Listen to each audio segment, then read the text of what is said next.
Youch, got me.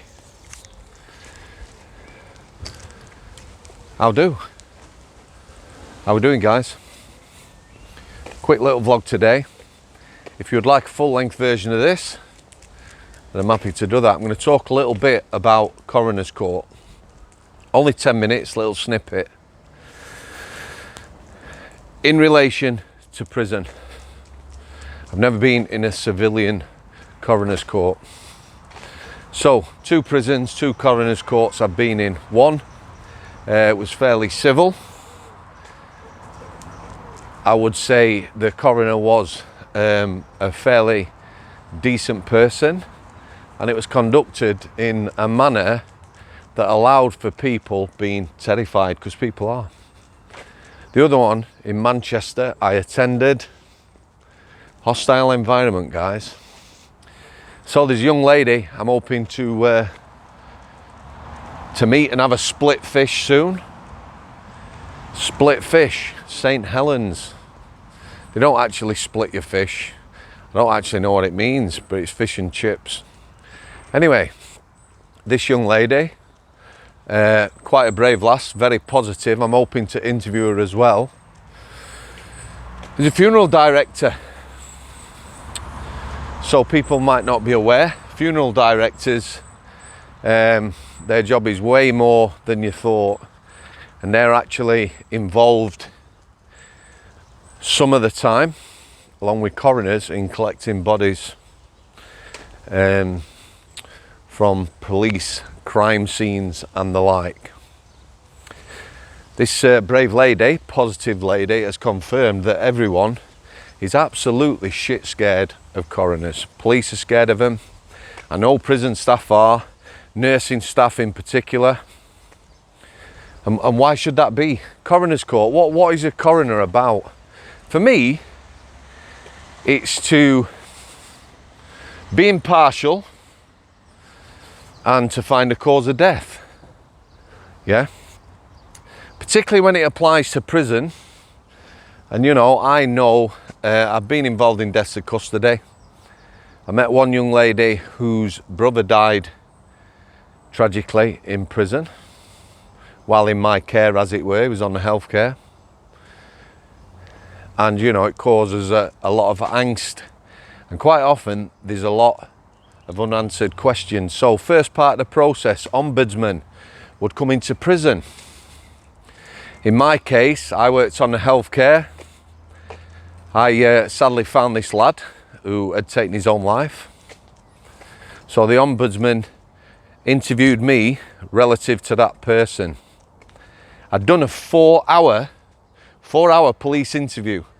So you imagine, I found someone who's taken their own life, sadly.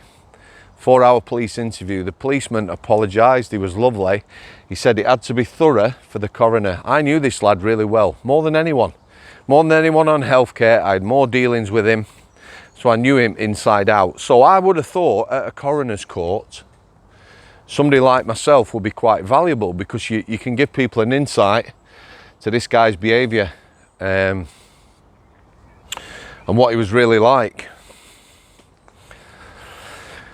So the ombudsman are coming to prison. They interview various people, including nursing staff.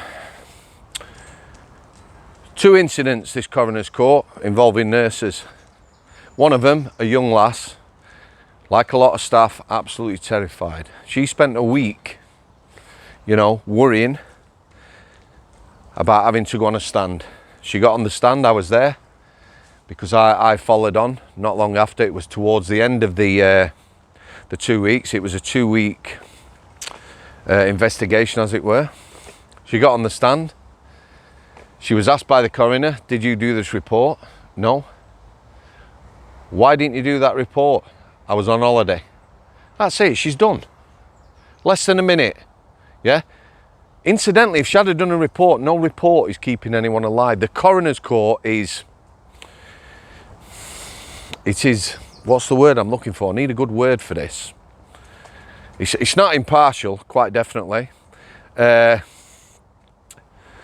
Obviously, there's an air of authority, which I have no problem with that. But it's a hostile environment for prison staff. For me, the coroner is looking point a finger at someone, whether it be a nurse who's not dotted an I or crossed a T, or an officer. Yeah?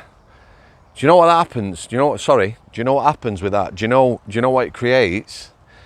That fear, that environment, it creates panic, and people don't always tell the truth.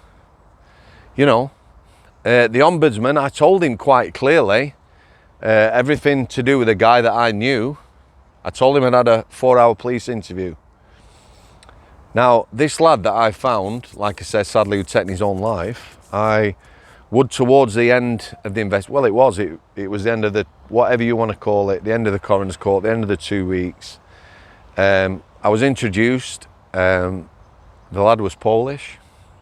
His sister was Polish. She didn't speak any English. She had an interpreter there. That lad sat for 2 weeks, not understanding why her brother was on healthcare, not understanding why he was on an unlock protocol. Told you an unlock protocol is where you need a number of staff to get somebody out, and they come out when no one else is there. This lad was on a 3-officer unlock. So she sat there 2 weeks, mystified, obviously upset. All these people, no one's telling her why her brother's on healthcare, why he was on an unlock, why he's died, why he'd lost weight, nothing.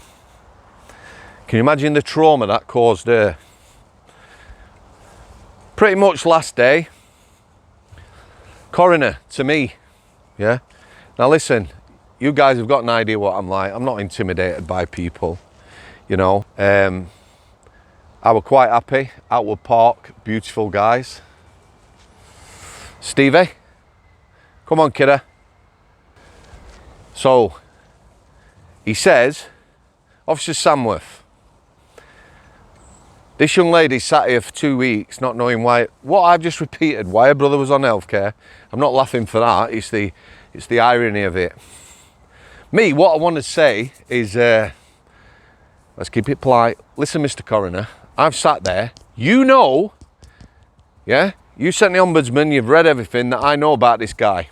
You're now asking me, you know, to explain everything to this lady because she's had to sit there for 2 weeks. What I want to say, here's a clue, mate. Why didn't you have me on the stand first? I'd have explained everything. Way too simple, that, isn't it? So this young lady has gone through 2 weeks with an interpreter, listening to people talk about her brother, reports, medical reports, CNR paperwork, everything to do with him. Yeah, and she still has no idea. No idea. Very sad. Anyway, I explained. I was on the stand 4 or 5 hours. And this is how it goes. You asked me one question way over a dozen times. A dozen times. Exact same answer. Prison service barrister interjects. Mr. Coroner, you've asked this officer that question 12 times. He's give you exactly the same answer 12 times. Can we leave it now? It's hostile. I answered everything. I was quite happy to answer everything. He asked me about restraints. I've been involved with this prisoner. Again, you know, I'm happy to talk about that. I told him exactly what it was like, all his behaviour.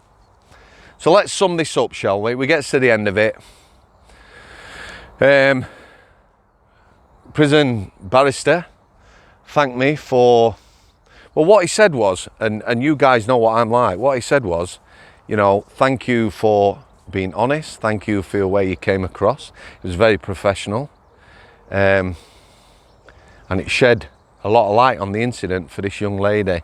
So his sister's there, she didn't speak English, she smiled, there were some words exchanged. You know, the interpreter said, you know, thank you for explaining things. It makes it a little easier, although I'm sure it didn't. And she actually thanked me for trying to help her brother, which was, you know, very, very humbling. Very humbling. But that's a little bit, that's a little taste. If you want to know more, I'll do it in depth. 30 minutes on this coroner's court. So all you people, these people that lose loved ones in prison and that, you know, if it was a more But there's no need for the hostility. Like I said, nurses, let me tell you, one nurse, again, I've told you about the young nurse who was on less than a minute. There was another nurse, and she was about to go on the stand, actually wet herself. Yeah? That's how scared people are. Nurses in prison are doing a job. Yeah, they're looking after people. He got a beef on, parting shot this, he got a beef on about this guy when he came back from hospital. He had a nurse, he harassed her, his questioning was aggressive, and he wanted to know why a report when he came back from hospital was done at 9 o'clock the next day and not when he came back from hospital. He came back from hospital at 2 a.m. The nurse said it was 2 a.m. He was tired. We put him in his cell. We put him on 5 times an hour observations for the night, so we're looking after him, and we let him get his head down. Did the report the next morning. He weren't happy with that. You know, he roasted her. The coroners reported nurses before for not signing a document or not answering a question and things like this. Nurses are in prison to care for people. They do care for people. Okay, guys, I'm going to leave it. There were a few questions about why I've got rid of some of the videos. One guy, you know, messaged me, said he was unhappy and he will be leaving the channel. Well, that's fine. You know, I'm still going to talk about criminal justice. I've got plenty of people, ex-officers, ex-prisoners, family members, people who've never been in prison, social workers, all sorts of people, professional people to do with criminal justice. And the mental health side is massive, like we all know. Email link in the description. If you want to get in touch with me, if you've got a story to tell. I know in the comments a few people have said, I know this guy, I know that guy. Get them to drop me a line, tell me a bit about themselves. You know, maybe we'll have a chat, maybe we'll do an interview. All right, guys. Thanks for your time. Parting shot, as always. Thanks for coming. I'll see you.